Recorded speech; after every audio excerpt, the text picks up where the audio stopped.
Hey bruh, today we're going over an anime called Witchcraft Work. And the anime starts out right with the main character narrating. He like, hey, I think it's gonna be a normal day going to school, right? Then we see like this popular girl they call Princess get on the bus, and everybody and their mama sucking her up. Oh my god, the princess is on the bus!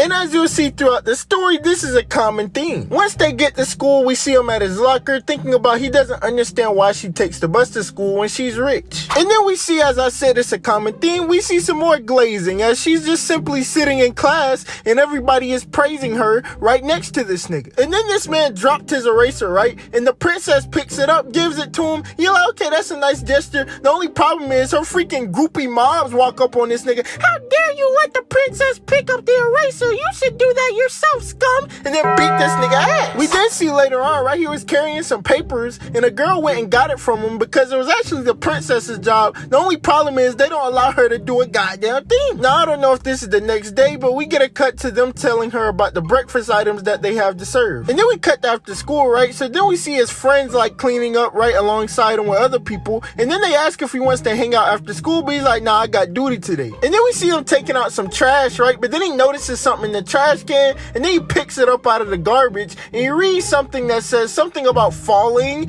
in a school building. And then right as he read that, a whole top half goddamn piece of a school building is about to fall on this nigga. So I'm thinking, Lord have mercy, this nigga's cooked. But it turns out he got saved by the princess. So then we see big-headed rabbits ready to fight this nigga. I'm like, did this author take like some acid and forget what he was writing? What is going on right now? But either way, she is absolutely working these niggas by herself 3-on-1. But in the midst of working these niggas, right, we then hear a voice that tells them to come over, and you know, any other person that with a brain would be like, oh, this is obviously a trap. Nope, this dumbass nigga went. So then he goes around the corner and we see more of those rabbits. He's surrounded. They tell bro to get on his knees, pause, and they're getting ready to behead him, but he's ultimately saved by the princess again. And when she saved them, right, she set them on fire, and then her hair caught on fire, right? So then he was like, why would you save me? Why would you save me knowing you could risk injuring and damaging your God graceful almighty hair? And I'm like, bro, I've been watching people glaze her this whole episode, right? But this is the biggest glaze. Like, this is Tiana Trump level of suck. Anyway, midst of sucking, right, we then see a rabbit pop up on that nigga and then send him flying towards the wall. And she runs up to him, right? And then he talks about, oh, I'm such a loser. Look how easily that nigga fucked me up. And then left to right, we see rabbits getting back up, right? They getting ready back to fight. But then she turns into goddamn Ace and burns every single one of them. Later on that day, we then see him on a couch, and then he wakes up and she was sitting there waiting for him to wake up. And then she says that she'll one day explain why she's helping him, but it won't be today. And that she'll walk home with him now because now she doesn't need to hide the fact that she's protecting him. So then the main character starting things together, right? Like, oh yeah, Shorty ride my bus, Shorty sit next to me. It all makes sense why she's always around. So then we go to the next day, right? And it seems like it's gonna be business as usual.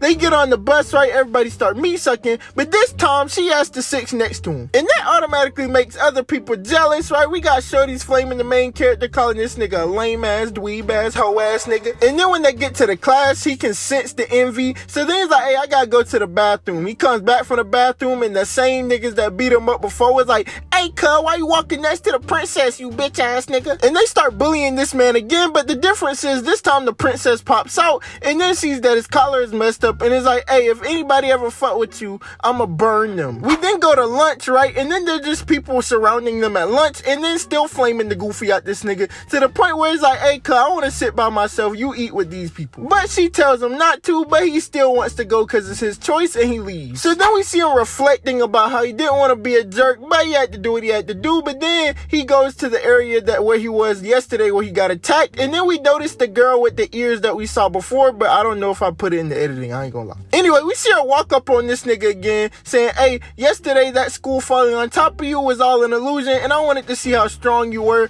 And then she's like, now that I know you're a hoe ass nigga, this gonna be easy, and tries to run off, but the princess comes just in time again. And then she starts talking crazy again. She's like, last time I came with half of an army, now I brought all my big-headed rabbit niggas. And we all see them charge at one time, right? And then we see the main character get protected by the princess. And the main character closes his eyes. When he opens them, he sees that the princess got the Kakashi treatment. Goddamn, this bitch got stabbed 1,000,000 times. And he's obviously sad that she did all that for him, right? And then she's like, look, I need you to promise something. When we get out of here, you gotta sit by me at lunch and you gotta stop avoiding me and all this other stuff. He's like, hey, come, I'm worried about you right now, nigga. Do you not see all them swords in you? But then she tells him to close his eyes, right? And she destroys every single rabbit, nigga, in like a fell swoop. I'm like, god damn. And then we see the girl with the weird ears get away on another rabbit that's also on fire. And then he still has his eyes closed, right? And then we notice that everything is back to normal because she made it that way. And they walk home together. So then we go to the next day of school, right? And then we get an introduction to new people. And one of them is the top op. So he's like, hey, cuz, why is this bit here? And who is all these girls that's coming in? And they're all witches, which I'm assuming they all want a piece of this nigga. Yo, this nigga is cooked. How is she going? Hey, you know what? Hey, she seemed pretty powerful.